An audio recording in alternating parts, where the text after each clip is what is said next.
Have you ever felt like you lost your direction?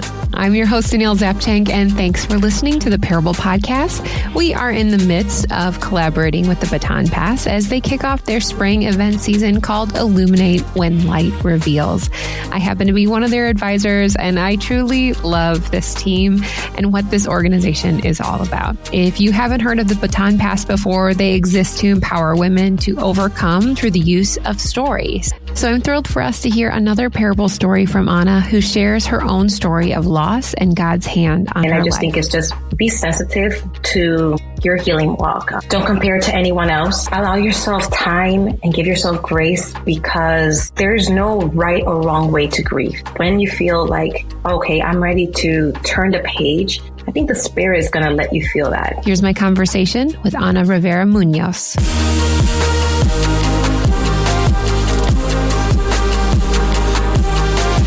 Well, I met Ana last fall, I think, maybe spring. It all just kind of mumbles all together. So, Ana, thank you so much for being on the Parable Podcast. Grateful to have you join me today. Thank you so much for having me. Yeah, well, Ana, I would love to know, what is something that really fuels your soul? Because we can really just go day to day and just kind of forget about the things that really help us, lift us up.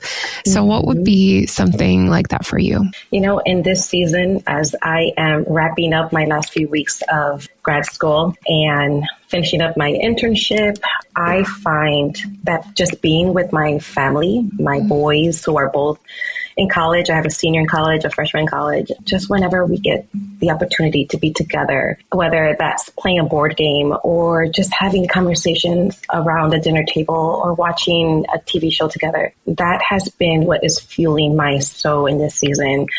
Time with them is just, it's precious. Who knows where tomorrow we will all be. I don't take that for granted. And anytime I have those opportunities, I feel my cup is filled to the brim. You said you have a freshman and a senior in college, and you're in grad school.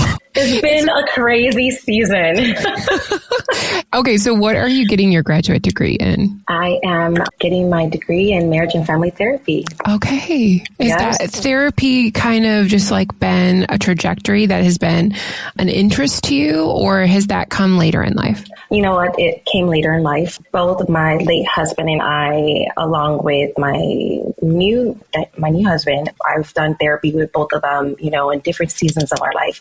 I've seen the benefits. I've received the benefits from having good Christian therapy poured into my life. And it wasn't until maybe about 5 years ago when the Lord just spoke into my life as I was seeking direction. What next? I'm like, okay, raised my family, check, done this, check, what next for Ana? And when the Lord kind of just poured that in, I was like, wow. And it took some time before he aligned everything. Yeah. But once I got here, I was like, wow, Lord, your timing is perfection. Everything. I had the opportunity to work at a private Christian practice in St. Charles. I feel like my clients just really, they blessed me more than I think I'm helping them. Yeah. I don't know if they know that. And this May, Josiah is my oldest, and I will be graduating on Mother's Day weekend together. Oh my gosh. How fun is that? Yeah, that setup that God did was perfection. All right. Well, as you are getting through the end of graduate school, who would you say is the biggest person that just always shows up for you? I would say my husband, Danielle. Daniel has been my biggest cheerleader in this season. I would say ever since we got married, he has truly been sensitive to my past, encouraging to all my dreams. I remember when he graduated 3 years ago from grad school, as soon as he came down from the stage and gave me a hug, he told me, now is your turn. And I was like, what? In the last 2 years, because the course that I've been on is a cohort style. Okay. So no breaks, even summers. I've been, through it. There's been difficult seasons where I'm just like, I'm going to give up. This is too hard for me. And he's like, you're not giving up. You're almost at the end. This is your calling. God has called you and is equipping you for this time in your life. Not that I wouldn't have done it without him, but man, he has been such an encourager. I love that, Ana. We were talking a little bit about this before. Like when we're little, we kind of have dreams. Sometimes they could be silly. Sometimes they could be like, okay, I envision this for my future. And the most of those dreams that like at least have come to fruition for me are you know, they're not the same of what I expect. God has like just bigger and better plans. So do you have anything that you've dreamt of as a child that has come to fruition? No. Everything that I dreamt as a child has been so different as an adult. Yeah. But I'll tell you this, I am living in almost a childlike kind of dream. My husband and I started doing Disney as adults in the last 3 or 4 years. And let me tell you, that's the best thing ever. You feel like a kid again. When people ask, and I've had the opportunity to travel different places, different countries. But when people ask me what's one of my favorite trips, I always say Disney. Yeah. So I feel like a princess there. I enjoy it. I feel like a kid again. Yeah. So just recently I was interviewing someone, but she had like the same thing where she was just like, I have found Disney as an adult. And I think that's the spirit of fun and like life and silliness and joy. I mean, who wouldn't want more of that in your life, right? Yeah. Well, we are doing this episode in collaboration with the Baton Pass. And if you have been around here for a bit, I love them. They're just a great organization, and it has enabled women to really share their stories, equip them and empower them to really overcome in such a powerful way that really brings hope, healing, and radical restoration. And Anna, you are a proof of that as well. Your story is really impactful. So I'm excited for you to share with us one of your parable stories today. The parable story that I have chosen is the one of the lost sheep. And I've chosen this not because in that season of my life I have walked away from my faith, but because in that season I have felt the most lost and without direction. I had no plan for myself or for my children. My situation felt completely hopeless. And I felt like I had lost everything, including my identity, because for such a long time, my identity was tied to the title of being a pastor's wife. And in my mind, I felt as if I would no longer have the capacity to serve others the way I had in the past. And you would ask why? And my response is because on August 5th of 2014, my world was turned completely upside down when the Lord called my husband David into eternity. And so if you allow me to just share a little bit of my backstory of that, David and I met in children's ministry at a church in Chicago, and we were high school sweethearts and very much in love. And in November 1999, we got married. We said our vows before God and our friends and family, and we thought we were entering our happily ever after. We had so many big dreams ahead of us that we had planned. But 3 months into our marriage, David's body was stricken with bladder cancer. And for anyone that's familiar with that type of cancer, you know that that's not something typically found in a 21-year-old man. It's a type of cancer that's found more in elderly people.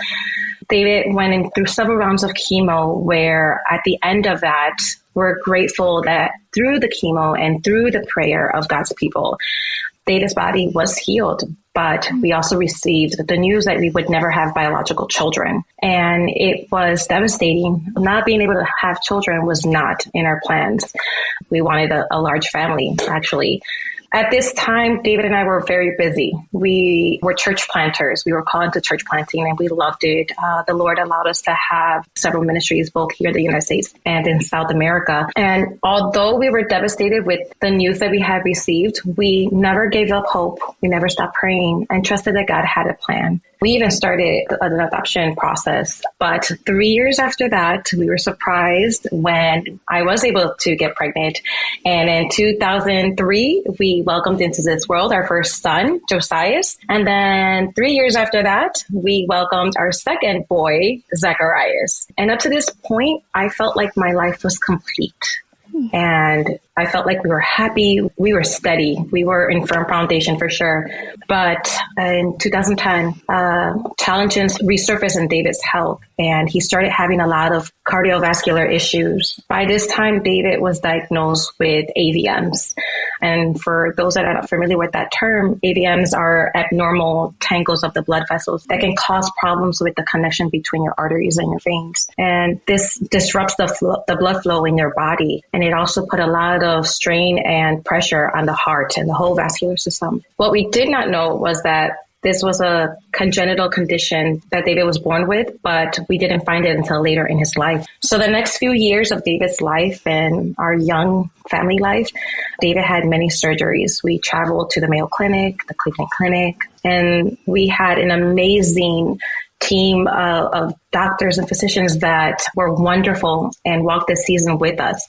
And the surgeries were all so that they could alleviate the pain and pressure that David was constantly feeling. But instead of getting better, David's condition worsened. So fast forward to June of 2014, David had to go into a routine visit. At this point, David was already experiencing seizures and blackouts. So his main surgeon was now the head chairman at Yale New Haven Hospital in Connecticut. And so we went out there in June and we met with the elite team of the physicians that were going to be operating on him for the next big surgery. Unfortunately, the news that we had received that day was not what we wanted. And they told us that David only had a 50-50 chance of survival. And so you can imagine the desperation that kind of set in. We felt as if the news that we received was heavy. It was definitely heavy. And David and I had to have several conversations leading up to the surgery. Our difficult conversations were those of what would I do in the event that David did die? How would I raise our children? We didn't have life insurance, so I had no plan on how I was going to be able to maintain our mortgage and everything. These were not our plans. So despair is definitely the word that I use here because it was all that I felt and all that I can remember. So August 5th comes around and to this day, I still remember that morning very clearly. I remember the conversations that we had together with our boys, the exchanges of love and hugs and kisses and laughter and giggles. I remember my husband giving me his wedding ring and just saying goodbye. I just didn't think that was going to be the last time he was going to say goodbye. David went into surgery and at 8 p.m. that same day, the Lord called him into eternity. I felt like I was sucker punched. For sure, my life would never be the same. I had to figure out what life was going to look like now without David. I didn't have a plan. We were supposed to grow old together. That was the plan. We were supposed to grow old together. But being a single mother was not in my plans. So you can imagine all these big emotions that I had. I became very bitter and angry with God. And I was very confused as to why he didn't answer my prayers the way I wanted him to. I felt completely hopeless and lost in this season. I had lost 25 pounds in the first month after his passing. I spent most of my days sleeping away my pain. The most difficult part of all that, I would say, was that not only did I mourn, but every time I mourned with my children as well when they would break down to cry. And if you're a parent, I'm sure that you can relate to me when I say that you feel utterly helpless when your child's heart is in pain and no longer can your kisses or your hugs take away that pain.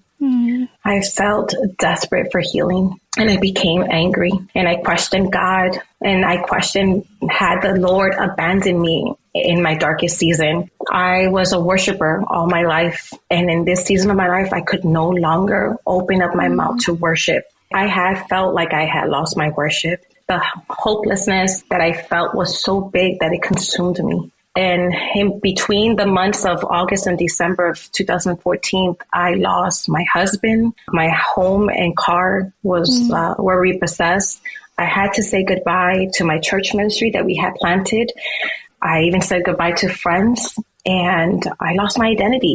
So when I say that my life was turned upside down, that is exactly how it felt. Everything that was tangible had been stripped away from me. But I'm so grateful that the Lord did not allow my story to end here and that he had a plan and he had a purpose for my season of pain. It was just a matter of time before the plan was revealed.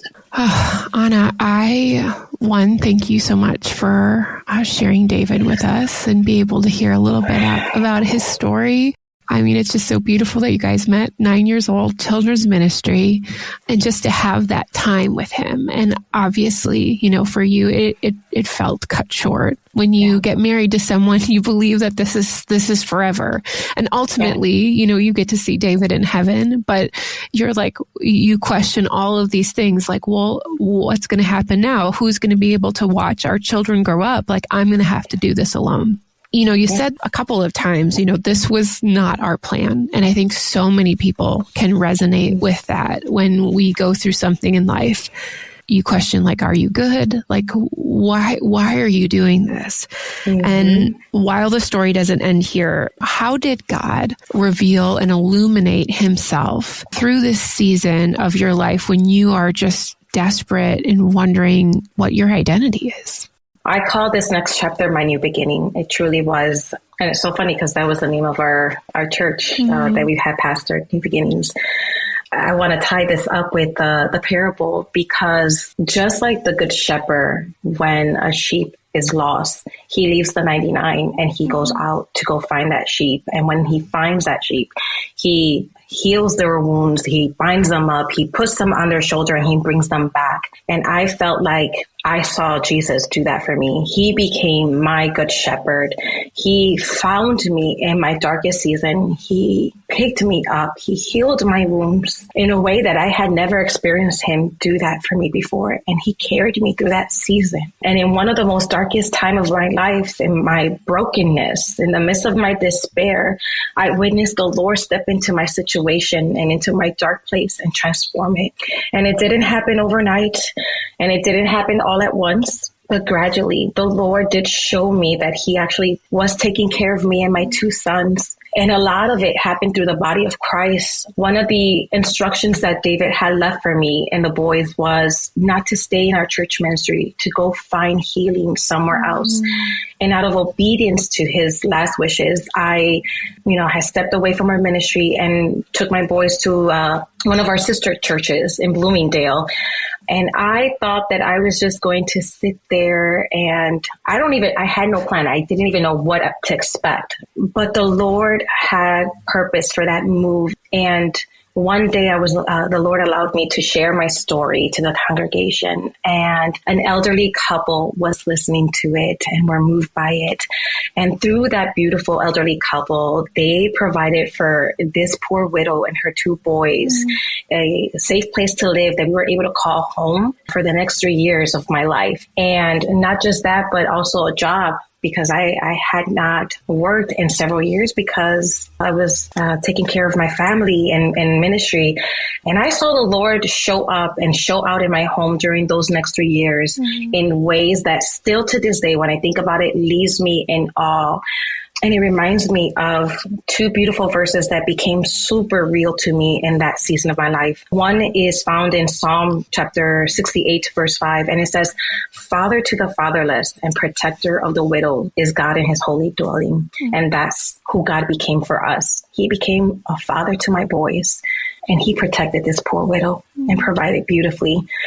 And Psalm 37, verse 25 says, "I was young and now I'm old, yet I have never seen the righteous forsaken or their children begging for bread." I've always heard of people testify of the goodness of God, that God is a great provider, that God heals and God does and all that. But just like in the book of Job, where at the end where he says, "My ears have heard of you, but now my eyes have seen you," that is what happened to me. I've always heard about the goodness of God, and I saw it when God healed David's body from cancer. I saw it in so many ways, but this became tangible to me on a whole nother level. He became my everything in this season. Anna, you were a young wife, just little boys when this happened to you. It's easy for us to understand why you were shocked. You could be angry and frustrated.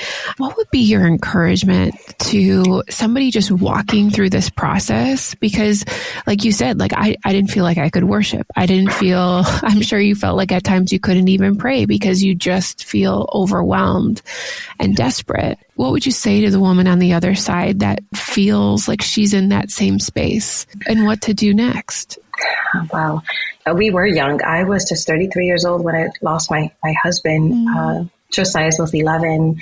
Zach had just turned 8 years old. Something that I can encourage another woman with is when you can't see God's hands in the midst of your situation, look for his fingerprints because they're there. There's a verse that comes to mind that says, you will find me when you seek me with your whole heart. Sometimes we can't predict what the future holds, but God's already there. He's in our future. And if we trust him enough, he's going to carry us through it all. He's going to be with us in the mountaintop, just the same way that he's with us in the valley. Anna, I've had the pleasure of hearing your story through a Baton Pass event before and just chatting a little bit about what this process looks like here on the podcast. And just to know those fingerprints that you have talked about, like that has happened so many times in your life where you can look back and you're like, wow, like you were there, even though when it felt so hard. You know, when you were able to share your story at your church, I know for some of us, sometimes when we share our story, like, does this matter? Is this too sad? Is this too much? You know, but because you did that, a couple stepped in and was able to say, like, let me help you. And that's the beauty and the goodness of what God's doing, not in our lives, but in other people's lives, that we can come together and be supported as a community.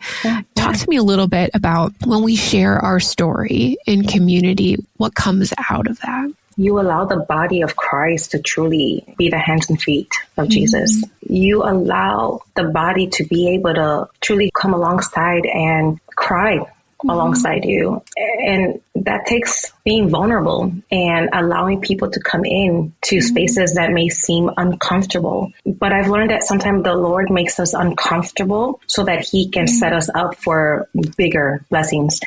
That's really good. I like that because I think so many times it's really hard for us to ask for help, to share a story because we don't know how it's going to be reflected on the other side. And you don't know what you need to say in order for somebody to feel like they're utilizing their gifts, their talents, how they can be encouraged in a certain way and build that empathy for others. You know, I don't know if I mentioned this to you before, but, you know, when I thought of a widow, I thought of a gray-haired lady, you know, just in a rocking chair.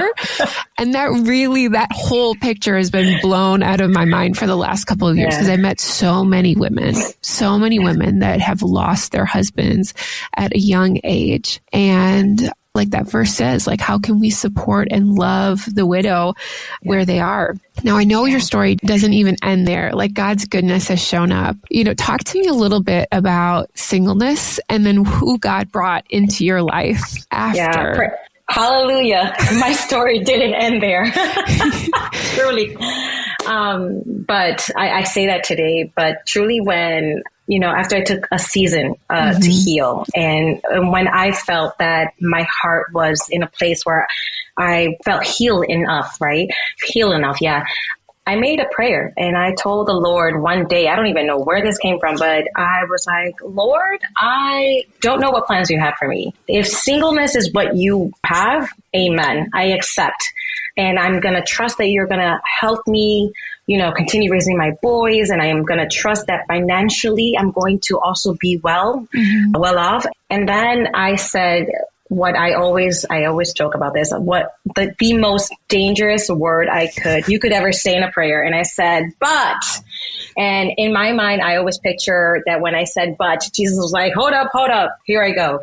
And I said, but Lord, if you have someone for me, I needed to bring him to my doorstep. And I was very specific about that because I met my first husband as a child. I had never dated outside of that. I didn't know what to think, you know, look for or anything. And what I did know was I didn't want to get it wrong. And I said, but if you have someone, you need to bring him here.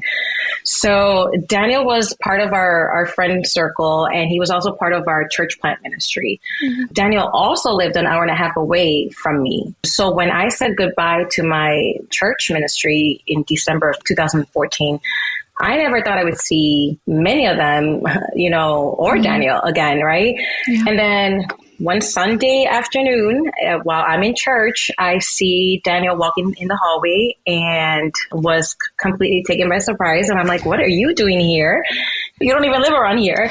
And Daniel had shared that he had accepted the calling of being the youth pastor for that church. And along with that came him being able to live at the parsonage in the area as well with another male roommate.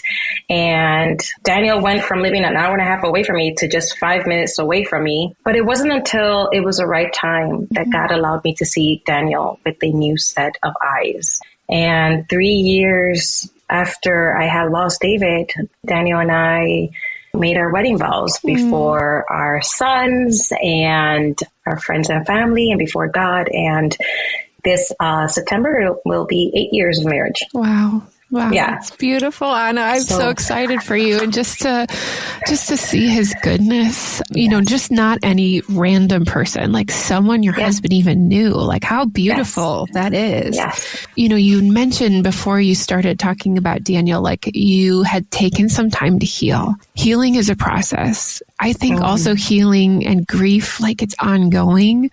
You know, sometimes there's like those wounds or triggers that will come back, but you've learned how to decipher that. Can you speak a little bit about knowing when the healing process, not that has completely finished, but when it's like allowing yourself to just go out into the world and to share? And you're absolutely right. And I'm actually, if I'm being completely honest, you always mourn. You will always mourn. It will be 11 years come this August since I lost David. And mourning looks different. When my youngest graduated high school, I was grateful for Daniel for being part of the journey and helping me continue to raise my children. But also there was sadness because David had missed out on so many things. And as we look into the future, my oldest, you know, having wedding plans for a few years from now, I hold both, you know, still grief, right? Because David won't be able to see that, won't be a part of that physically, but also rejoicing of, you know, wow, where the Lord had brought us to. And so healing looks different for sure for everyone. But for me, I wanted to allow myself to process every season through my grief. I wanted to just kind of go through the physical seasons, right? And also just different, you know, I don't know if milestone would be the right word to use here, but just it took me a complete year and a half. But I've known others that have been, you know, been able to heal much less time or just get through it differently. And others even longer time, right? So it's different for every person. And I just think it's just be sensitive to your walk, your healing walk. Don't compare it to anyone else. Allow yourself time and give yourself grace because there's no right or wrong way to grieve. And I think that when the time is right, when you feel like, okay, I'm ready to turn the page, I think the Spirit is going to let you feel that. He'll line things for you. I really like that. You shouldn't compare because everyone's grief is different. I think that is also the danger of somebody hearing your story and be like, oh, I know what you've been through. I know not to say that anymore because I have not experienced it and my grief is not the same as yours. So yeah, I thank you for sharing that wisdom and to know that it is ongoing to mourn and that is okay. Like a good majority of the Bible is about mourning. You know, I think that's easy to forget sometimes because we're like, oh, joyous Christian life. Like there is going to be hardship too. Anna, thank you so much for walking us through the story of yours. Like there is hardship, but there is God's goodness and what you said, his fingerprints that have been so evident on your life. If people wanted to get connected to you, what is the best way that they can do that? I am an Instagram girl. So if you just shoot me a message on DM, I will be happy to respond. Anna, thank you so much for joining us on the Parable Podcast. Thank you.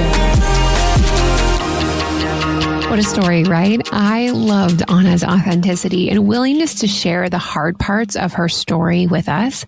We have one more episode next week with Shaquan in our collaboration with the Baton Pass. And also, please come out and join us at Illuminate when light reveals in Arizona, Chicago, and Central Illinois. Grab your tickets today. Here are 2 reflection questions from our time with Anna. Number 1, what is happening right now in your life that you need to pause and allow yourself to seek God and trust in his timing? Number 2, how have you seen God showcase himself through the people in your life? If you are looking for more information on the Baton Pass or to hear more stories from some of the women, we have a whole playlist and contact information available in the show notes today, as well as Anna's information too. Also, we couldn't forget my husband, Eric, for his masterful editing skills on this episode. That's going to do it for today. I am grateful that you took the time to spend it with me. Remember, your parable showcases how God illuminates, how he uses community to grow our stories. We'll see you back again next week on the Parable Podcast.